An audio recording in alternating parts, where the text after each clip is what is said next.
back. John Gomez with you on Country First on Long Island's only country station, 96.1. Every Saturday we kick it off, 8 to 9. We have the best in country music and the best in talk about our country. Special guest today is my good friend Steve Flanagan, who I term modern day's John Adams. Welcome back to the program, Steve. Steve, of course, is the founder of Conservative Society for Action. And Steve, I know you're a conservative. Are you a registered? What are you registered? I'm a registered Republican. Okay. I was a registered conservative early in my life, and then Yeah. Now, I truly believe, I've gotten to know you over the last year or so. I really believe you're issue oriented. You're fighting for the taxpayers. It's not really across. It's not necessarily just on party lines. In fact, have you ever supported a Democrat? Yes. Yeah. Okay. Oh, so yeah. Ed Koch and Steve Levy were guys that we supported. Yeah. I loved Ed Koch. Oh yeah. I really did. Good man. Let's focus now on some of the local races. As we all say, the saying goes in politics: all politics is local. These local elections coming up are very, very important to everybody here listening to this station, listening to this show right now in Suffolk County.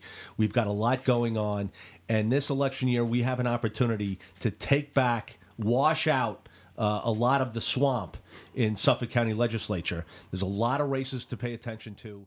The other one that bothers me, there's an open seat which hasn't been held by a Republican or a conservative in decades. And it's an open seat that's being run. We're supporting John Gionnott, a Republican candidate. He's running against a guy named Rob Calarco. Now, this guy Calarco is running one of the dirtiest campaigns, filled with lies, innuendo. He has tons of money coming in from the state Democratic Committee. I mean, this is money coming out from out of the district, out of the district, because it's an open seat. Mm-hmm. They want to retain this seat, and they'll be embarrassed if they lose it. Listen, that's fine. Now, you talk about dirty politics, dirty campaigning, Calarco being 1-1. Mm-hmm. Is he the same guy who ran against Dean Murray? A number, two elections ago for the assembly. Was he the guy? Was he affiliated with? I remember a real smear attempt at Dean Murray. Some personal attacks that ended up being totally false. Yes, apparently Calarco was involved in a scheme to get some inside information from the Defense Department on a member of our military.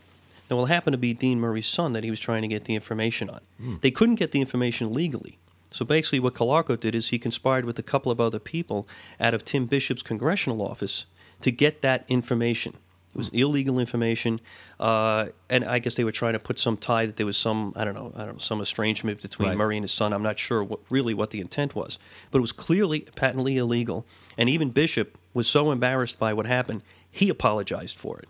And this is a guy who definitely was not supporting Murray, but he knew it was so blatantly wrong that even he came out and condemned Calarco. This Calarco. Yeah. Okay?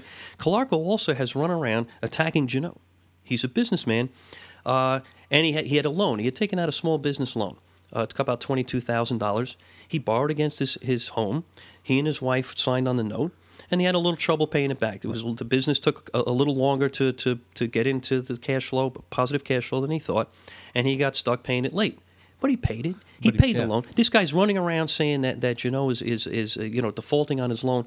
Clear, absolute lie. This guy has nothing else. He can't deal with the issues, so he's got to deal with smear. So that's John Gionnott, who's our candidate. Yes.